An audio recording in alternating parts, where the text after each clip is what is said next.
আইসার 480 2021 সালের মডেল, 250 ঘন্টা রানিং, একদম ফুল ফ্রেশ কন্ডিশন, ইমার্জেন্সি বিক্রি করা হবে। আসসালামু আলাইকুম, পুরাতন গাড়ি ক্রয় বিক্রয় আপনাদের সবাইকে স্বাগতম। আজকে আরও একটি পুরাতন ট্রাক্টরের নতুন ভিডিও নিয়ে আপনাদের মাঝে হাজির হলাম।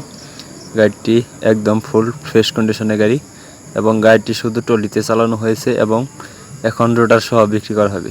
এখন রোটার লাগানো আছে। তো গাড়িটির লোকেশন হলো রংপুর জেলা পীরগঞ্জ থানা। আপনি যদি গাড়িটি নিতে চান অবশ্যই রংপুর জেলা পীরগঞ্জ আসতে হবে। এসে দেখে বসে দামাদামি করে তারপর নিয়ে নিতে পারবেন। গাড়িটি আছে রংপুর জেলা পীরগঞ্জ থানা। গাড়িটির রানিং হলো 250 ঘন্টা রানিং। যদি কারোর ভিডিওটি দেখে ভালো লাগে বা গাড়িটি পছন্দ হয় অবশ্যই স্ক্রিনে দেওয়া নাম্বারে ফোন দিয়ে এসে দেখে তারপর নিয়ে নিতে পারবেন।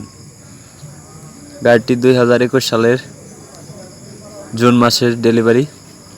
তো গাড়িটি রানিং হলো 250 ঘন্টা রানিং, কোথাও কোনো কিছু খোলা পড়া নেই, একদম আনটাচ গাড়ি। দেখতে পারতেছেন লাইটের কন্ডিশন, খোলা থাকলে হয়তো বোঝা যেত বা সেলাই রেঞ্জ বা ডালি বাজালে আসলে বোঝাই যেত। একদম ফুল ফ্রেশ। তো যারা কম বাজেটের মধ্যে ফুল ফ্রেশ গাড়ি খুঁজতেছেন তাদের জন্য এই গাড়িটি। তো গাড়িটি পাওয়ার স্টিয়ারিং গাড়ি, আপনি নিয়ে টলিতে বা রোটারে ইউজ করতে পারবেন। গাড়িটি শুধু টলিতে চালানো হয়েছে। যারা ইউটিউবে ভিডিও দেখতেছেন এরকম আরও নতুন নতুন ভিডিও পেতে ইউটিউব চ্যানেলটি সাবস্ক্রাইব করে রাখবেন। যারা ফেসবুক পেজে ভিডিও দেখতেছেন এরকম আর নতুন নতুন ভিডিও পেতে ফেসবুক পেজটি ফলো করে রাখবেন। তো আজকে এই ভিডিওতে সরাসরি স্ক্রিনে মালিকের নাম্বার দিয়ে রাখলাম। যদি কারো গাড়িটি দেখে পছন্দ হয় অবশ্যই স্ক্রিনে দেওয়া নাম্বারে ফোন দিবেন এবং মালিকের সাথে যোগাযোগ করবেন। তো আরও গাড়ির বিস্তারিত জানতে হলে অবশ্যই স্ক্রিনে দেওয়া নাম্বারে ফোন দিয়ে গাড়ির কাছে এসে দেখে তারপরে নিয়ে নেবেন। ভিডিওটি সবাই শেয়ার করবেন। ধন্যবাদ।